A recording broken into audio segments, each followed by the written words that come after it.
Have you ever caught yourself staring out the window, coffee in hand, wondering what life might look like a few years down the road? I think most of us do, especially as we get older. We find ourselves reflecting on what's next. Where will we live? Will we still be able to do the things we love? Will life still feel like our own? One thought that quietly creeps into many minds is the idea of moving to a nursing home. And for a lot of us, it's not exactly a welcome image. We picture a place where routines are decided by someone else, where personal space is limited, and where life might feel a little smaller than we'd like. But what if I told you that there are better ways? That today, there are so many more options for seniors who want to keep their independence and dignity, who want to live life fully, on their own terms. And that's exactly what we're going to talk about in this video. I'm so glad you're here. If you've ever wondered whether you can age with freedom, joy, and a true sense of self, this conversation is for you. And if anything we talk about today resonates with you, if it sparks a memory, an idea, or even a hope, I invite you to leave a comment below. Your story may be the encouragement someone else needs today. And of course, if you'd like to be part of a community where we celebrate vibrant living at every age, I invite you to like this video and subscribe to our Vibrant Elders channel. We'd love to have you with us. So, let's begin. Today, we're going to explore 7 wonderful alternatives to nursing homes, options that help you maintain independence, dignity, and the life you love. And as we go, I'll share some real-life stories to show you how these choices can work in everyday life. Let's start with a choice that is becoming more popular every year: staying in your own home, with just the right amount of support. Now, for many of us, home is so much more than 4 walls. It's where our memories live. It's where we've raised families, celebrated milestones, and found comfort on quiet mornings. The idea of leaving that behind can feel like losing a part of ourselves. That's why so many seniors today are choosing in-home care services that allow them to stay put while getting a little help with daily needs. And it's not about giving up control. Quite the opposite. It's about enhancing your ability to live well. Take my neighbor, Margaret. At 84, she still treasures her little yellow house with the front porch full of flower pots. But arthritis was making cooking and cleaning harder, and she was forgetting her medications now and then. Her daughter suggested hiring a caregiver for a few hours each day. At first, Margaret resisted. "I can manage," she said, but after a trial week, something shifted. Now, she tells me it's the best decision she's made. Her caregiver helps with meals, keeps the house tidy, and most importantly, gives her peace of mind. Margaret still waters her flowers, reads on her porch, and hosts her bridge group. Her life is hers, and a little support helps her live it fully. Research supports what Margaret feels. Seniors who age in place with proper support tend to stay sharper mentally and feel happier overall. Familiar surroundings provide comfort and stability, both of which are vital for well-being as we age. Now, not everyone has the desire or the ability to manage their home alone. Even with some help, that's where another beautiful option comes in: living with family, in a way that honors everyone's space and dignity. In past generations, it wasn't unusual for older parents to live with their children. But today, this idea has evolved into something more intentional: multi-generational living where everyone benefits. I think of my friend John. After his wife passed, his daughter invited him to move into a small suite above their garage. It wasn't an afterthought, it was thoughtfully designed with a private entrance, kitchenette, and cozy sitting area. "I get my peace," John told me, "but I also get to be part of my grandson's life. We have dinner together when I want company, and I still have my mornings to myself." That's the beauty of modern multi-generational living. It's not about becoming dependent. It's about creating a supportive household where every generation has something to give and to gain. And for many families, this arrangement is a financial blessing as well. Sharing a household reduces costs and offers built-in companionship. But, and this is important, it works best when boundaries are clearly defined from the start. Everyone needs space, respect, and a say in how things run. Living with family can be incredibly enriching, but it's not for everyone. Some of us crave privacy or simply prefer not to mix family and living arrangements. That's perfectly okay, because there's another empowering path: adapting your home so that it works for you as your needs change. Many seniors today are embracing aging in place with smart home modifications. And it's not about stubbornness, it's about wisdom. Think of it this way.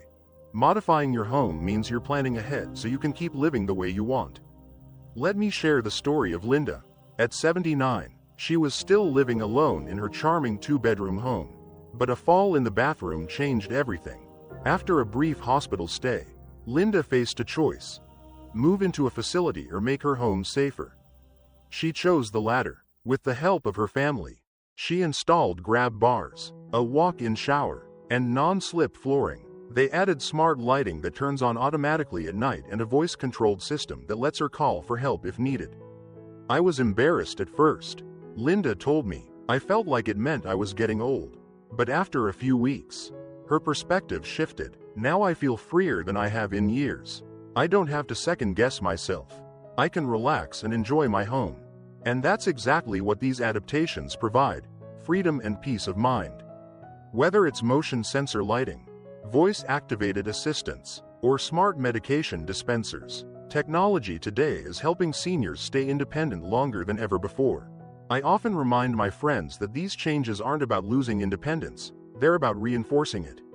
They let you continue writing your own story, in your own home, on your own terms. Now that we've explored these first 3 beautiful alternatives: staying in your home with in-home care, living with family in a thoughtful arrangement, and adapting your home with smart modifications, I hope you're starting to feel that aging with independence is more possible than you might have thought.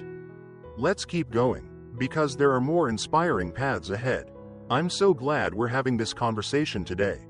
It means you're thinking about your future, and you're not settling for a life that doesn't fit who you are. You're exploring, asking, how can I live with dignity, joy, and freedom as I age? And that's such a powerful question. We've already talked about some beautiful paths: staying in your home with in-home care, living with family in a thoughtful way, and adapting your home so it works for you. But there are still more possibilities that can help you write the next chapter of your life on your own terms. Let's take another step forward together and look at an option that's gaining more and more interest: independent living communities. Now, I know that phrase can bring up mixed feelings for some people. Maybe you picture a place where everyone is the same age, or where your life is structured for you. But let me share a different vision, one that's very real and happening in communities across the country. Independent living communities today are designed to offer freedom with just the right amount of support. They're for people who can still manage their lives but want to be somewhere that understands their stage of life and offers opportunities for connection and purpose. I'll tell you about my friend Ron. He's 78 now. After his wife passed and his children moved away, his home started to feel more like a burden than a haven. The days felt long and lonely. His daughter encouraged him to visit a nearby independent living community. At first, he was skeptical. "I don't want to be babysat," he told her. "I want to live my life." But when he visited, he was surprised. He found a place where he could have his own apartment, cook his own meals, and set his own schedule. But there were also walking trails, a woodworking shop, a film club, and a library. Meals were available if he wanted them, and social events were there to enjoy, but only if he chose. Ron decided to make the move, and you know what? It's transformed his life. He walks each morning with a group of friends. He rediscovered his love of woodworking. He watches movies with neighbors who have become close friends. Most importantly, he told me, "I finally feel alive again. I'm not isolated. I'm not stuck. I have choice, and that's everything." And that's the heart of it. Independent living communities can give you exactly what the name suggests: independence. They help replace isolation with connection, and they offer opportunities to keep learning, growing, and enjoying life, all while maintaining your personal freedom. And if you're wondering whether this option is for you, remember this: these communities are becoming more diverse every year. Some focus on wellness and nature, others on creativity or lifelong learning. You can find a place that matches your personality, your interests, and your hopes for this stage of life. But what if you're someone who's thinking, "I don't really want to live only with people my age. I love being around younger people, hearing their stories, sharing mine"? Well, there's a beautiful path for that, too. Intergenerational living. This is one of the most inspiring movements I've seen in recent years. More and more communities are being designed where people of all ages live side by side, not in separate towers or locked facilities, but in real neighborhoods built for life, for connection, for exchange. Imagine living next door to a young teacher, or a single mom, or a college student. Imagine sharing a garden, a community kitchen, or a walking path. Imagine conversations where you pass on wisdom and receive fresh perspectives in return. My cousin Joan, who is 76, moved into one of these communities in Oregon. At first, she was unsure. Will the younger people want me there? She asked.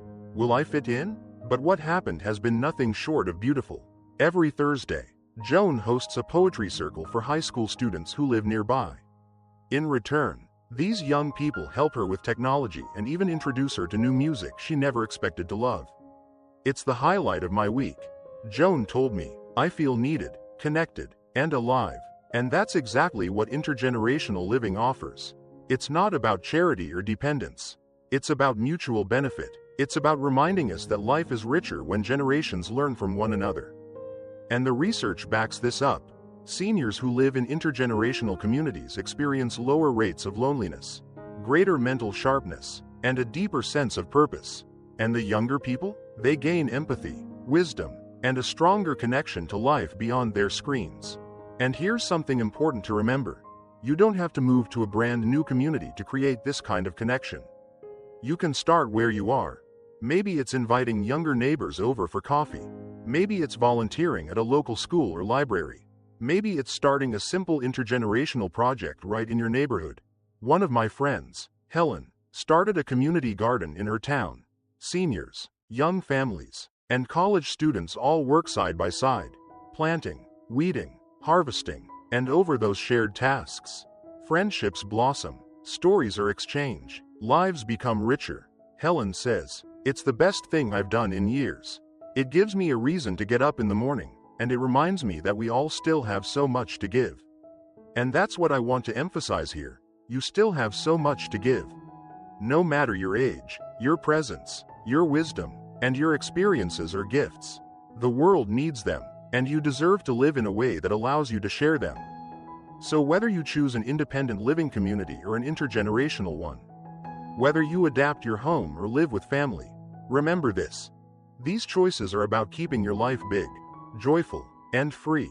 And if any of this is sparking ideas for you, if you're thinking about which path might feel right, I would love to hear from you. Please share your thoughts in the comments below. Your story could inspire someone else who is on this same journey. Now, as we continue this conversation, let's take a look at one more powerful way to stay in control of your life, to build community, and to create a future that truly reflects who you are. It's so encouraging to know that there are so many ways for us to shape these years, ways that honor who we are and how we want to live. And that's what this conversation is all about. Because let's be honest, as we get older, one of the deepest fears many of us face is the loss of control. It's not so much the physical changes, or even the passing of time, it's the idea that life might start happening to us instead of with us, or through us. But I'm here to tell you that this does not have to be your story. You have choices, and some of the most inspiring options today come from building intentional communities of support, where neighbors help neighbors, where friendships flourish, and where we each maintain the power to live on our own terms. One beautiful example of this is the senior village model. Maybe you've heard about it. It started as a grassroots idea. A few older adults in Boston decided they wanted to stay in their homes, but with a network of friends and services to help them do so. Today, it's a national movement. Villages are popping up all across the country. Here's how it works. A group of older adults comes together, usually within the same neighborhood or town, and forms a village.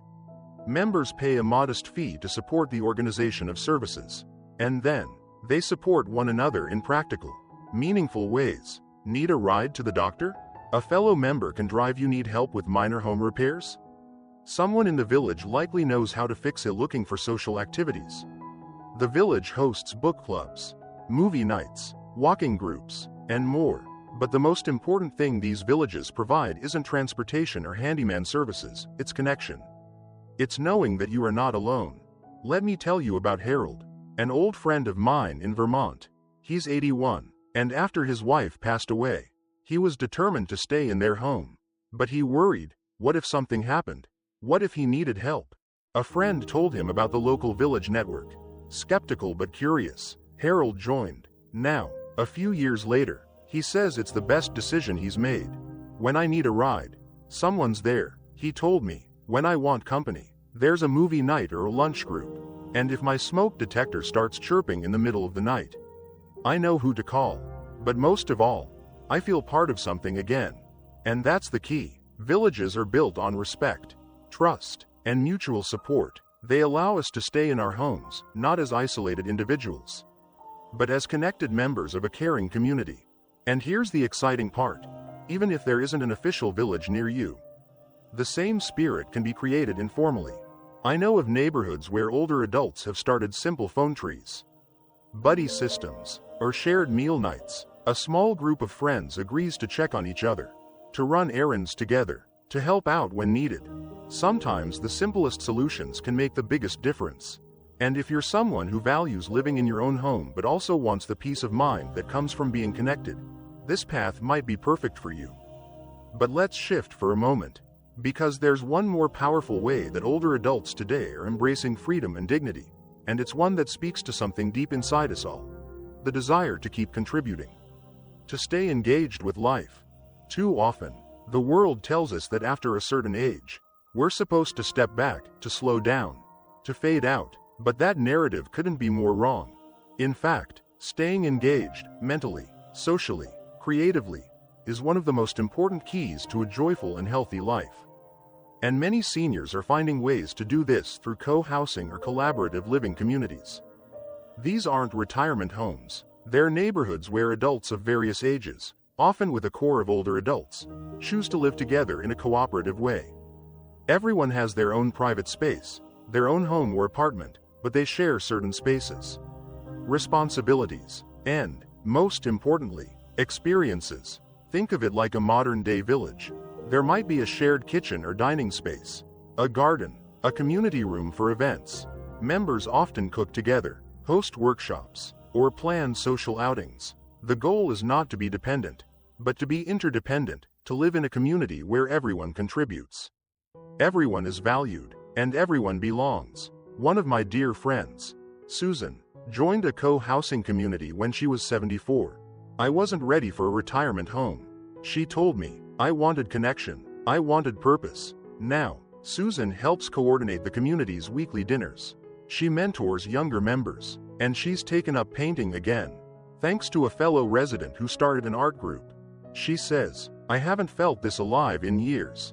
And that's what this type of living can offer, not just safety, but vibrancy, not just companionship, but collaboration. It reminds us that we are still full of ideas, wisdom, and creativity, and that life can keep expanding, not shrinking, as we age. And even if co-housing doesn't appeal to you personally, the lesson here is universal. Staying engaged matters. Whether it's through volunteer work, mentoring, creative pursuits, or simply building stronger friendships, we all need ways to keep giving, growing, and connecting. So as you think about the path that feels right for you, whether it's staying in your home with a village network, joining an independent living community, exploring intergenerational living, or embracing a collaborative neighborhood, I encourage you to choose the path that lets you keep living fully, boldly, and joyfully, because you deserve that. And remember, no matter your choice, it's never too late to create new connections, to discover new passions, and to write new chapters in your story. If this conversation today has sparked any ideas or reflections, I'd love to hear from you. Please share your thoughts in the comments. Your voice could inspire someone else in this community. And if you found this video helpful, I warmly invite you to like it or subscribe to our Vibrant Elders channel. Together, we're building a space where aging is celebrated, where independence is honored, and where we remind each other every day that life after 60 is a time of possibility.